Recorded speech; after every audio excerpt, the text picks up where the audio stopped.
Жерлерің кеңген екен ғой, біз сияқты қайыршылардан құтылып мәз мәйрам боп тойлап отырсыңдар ма? Мына сіздер сияқты екі жүзділермен құда-құдағи болғанымша болмағаным жақсы еді. Құдағи не болып қалды? Ештеңе де болған жоқ, Сания ханым. Сізге рахмет қайта.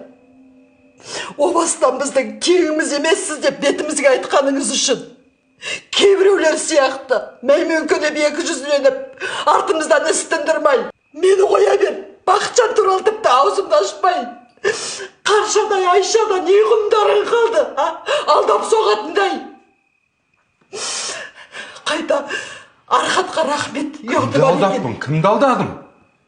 Архатқа рахмет көзімді ашқан үшін. Соттан жаныңды салдың, барыңды қолдандың. Екі жасты айыру үшін, біз сияқты қайыршыдан құтылу үшін. Құтылдың.